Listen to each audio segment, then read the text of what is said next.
5, cela fait 5 ans qu'il est en Formule 1 et 4, il a participé à 4 Grands Prix de Monaco.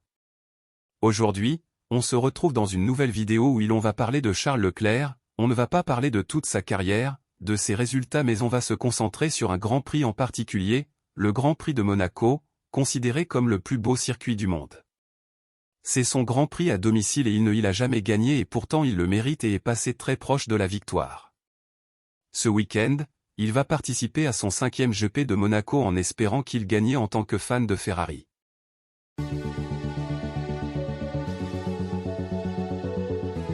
Charles Leclerc remporte en 2017 le championnat de Formule 2 et comme par hasard, il n'a pas gagné à Monaco dans cette catégorie, quand ça veut pas, ça veut pas. Alfa Romeo Sauber le prend l'année suivante comme pilote N1 avec comme coéquipier Marcus Ericsson. Charles Leclerc fait sensation en terminant 6e à Baku. Lors du Grand Prix de Monaco, il est acclamé par tous les monégasques. C'est le 4e monégasque à courir en Formule 1 Médeste une pépite et tout le monde croit en lui. À domicile, Charles Leclerc fait une course tranquille mais il n'est pas dans les points. Parti 14e en qualif, il revient sur Brandon Hartley. Au 70e tour, au virage 1, la nouvelle chicane, il tente de le doubler mais il percute l'arrière de la monoplace du Néo-Zélandais, la course des deux hommes est terminée. Malheureusement, Charlot n'a pas performé mais il n'avait pas une voiture compétitive. C'est son premier abandon devant son public mais ce n'est pas le dernier.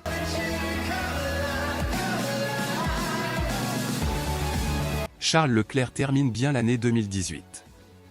Une année après son arrivée en FI, il signe chez Ferrari. L'écurie italienne a remarqué qu'il est un talent pour l'avenir. Il débute fort malgré quelques tensions avec son coéquipier Sébastien Vettel, il a frôlé la victoire à Bahreïn. Il arrive à Monaco pour gagner la course mais il ne sait pas encore que le week-end va être catastrophique. Le dernier essai libre avant les qualifs sont parfaits pour Ferrari, Charles Leclerc est premier. Dans la première séance de qualification, Charles Leclerc est en tête après le premier run, Ferrari décide de ne pas ressortir, c'est une erreur, la piste s'améliore et il termine 16e, il est éliminé. Il est fou de rage mais le pire d'est qu'en partant 16e, il sait qu'il ne gagnera pas. En course, Charles Leclerc part pour faire une remontada, il passe en force à la rascasse sur Lando Norris puis un tour plus tard sur Romain Grosjean, la manœuvre est dangereuse, risquée mais c'est le seul moyen qu'il trouve pour doubler. Il reproduit la même manœuvre sur Nico Hülkenberg, mais ce dernier se défend et il percute l'Allemand au 5e tour. Il crève le pneu arrière droit et déchappe dans le tour où il veut rentrer au stand. De plus, il abîme son fond plat, ce qui est extrêmement dérangeant, il abandonne une nouvelle fois.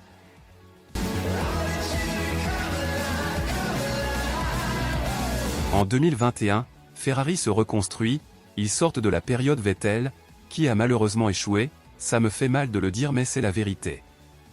Le nouveau coéquipier de Charles Leclerc est Carlos Sainz Jr. Ferrari n'est pas au niveau, ils ont la 3e voiture, voire la 4e, ils se battent avec McLaren. Charles n'a toujours pas fait de podium en arrivant en principauté. Comme en 2019, Charles Leclerc débute bien son week-end malgré la voiture. Il est dans le top 3 aux essais. Les qualifs se passent normalement, avant la Q3, il fait le meilleur temps de la Q2. C'est l'homme à battre. En Q3, le premier essai est le bon, il met 2 dixièmes à Verstappen, le leader du championnat. Son coéquipier est relégué à 2,5 dixièmes. Dans sa deuxième tentative, il tape le mur à la piscine, provoquant forcément un drapeau rouge. Il a la pole mais est-ce vraiment une bonne nouvelle? Ce qui est sûr c'est que Charles Leclerc n'a pas fait exprès de taper le mur, il a touché sa roue avant droite contre le mur. Les autres pilotes doutent car être en pole à Monaco, c'est l'assurance d'une très bonne performance en course, surtout qu'il est à domicile. Par exemple, Michael Schumacher a fait l'exprès de provoquer un drapeau rouge lors des qualifs de Monaco en 2006, permettant à son coéquipier Felipe Massa de partir en pole, le pilote allemand a été extrêmement critiqué après ce faux crash. Mais il n'a pas fait exprès, surtout après le communiqué de Ferrari. Dans la soirée, Ferrari communique l'état de la voiture du pilote monégasque, la boîte de vitesse est endommagée. S'il la change, il part 6e, et perdrait peut-être la course, on ne saura jamais ce qu'il se serait passé. Mais Charles Leclerc décide lui. Même de ne pas changer la boîte de vitesse et partira premier. Tous les monégasques sont confiants, leur chouchou a tout pour gagner. Ils passent les rapports, tout va bien. Ils passent les virages les uns après les autres, on est confiant. Mess. On montre à la caméra les autres pilotes et quand on le retrouve à la sortie du tunnel, il est au ralenti, et la radio se déclenche, no, Charles Leclerc le sait, le moyeu de transmission côté gauche, c'est pour cela qu'il est au ralenti et ne pourra même pas prendre le départ de la course. Il avait enfin la possibilité de briller devant son pays mais malheureusement, il n'aura pas pris le départ. Et en plus, son coéquipier Sainz termine deuxième, tout ne pouvait que bien se passer mais la voiture en a décidé autrement. En 2022, Charles Leclerc a la meilleure voiture avec Red Bull, il arrive en tête du championnat à Monaco, il reste sur un abandon en Azerbaïdjan, la confiance n'est pas au plus haut contrairement au champion du monde 2021, Max Verstappen. Cette année, c'est peut-être vraiment la bonne, il a la meilleure voiture contrairement aux autres années. Il termine premier et deuxième des essais, il n'a jamais fait mieux.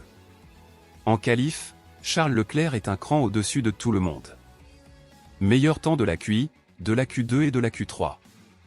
Il signe la pole lors de sa première tentative, dans sa deuxième, il aurait pu passer sous les 1.1 mais un drapeau rouge a été déclenché, ce n'est pas de sa faute cette fois-ci mais celle de Pérez qui a tapé dans le virage du portier entraînant Carlos Sainz et les autres pilotes dans un embouteillage. Le principal est que Ferrari fait 1 et 2, une excellente performance, rien ne peut arrêter le monégasque. Le dimanche, la pluie s'abat sur Monaco, la course est décalée de quelques minutes.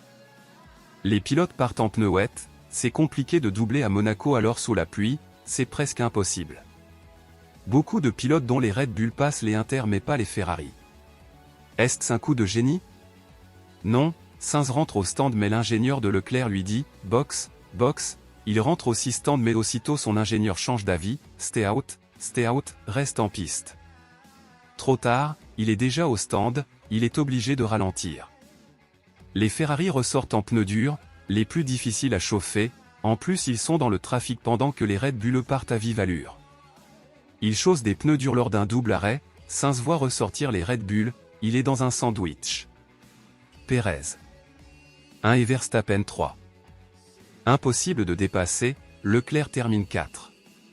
Ce scénario fait penser à Ricciardo en 201-6, il a voulu copier Hamilton mais ce dernier est ressorti devant, surtout grâce au pit-stop look de Red Bull, il manquait 3 pneus. Les deux scénarios sont comparables mais si on en croit les statistiques, Ricciardo avait gagné l'année suivante. Alors, est-ce que d'est la bonne année pour Charles Leclerc, lui qui a été victime de 2 erreurs de pilotage, 201-8, 2021, et 2 erreurs stratégiques, 2019-2022.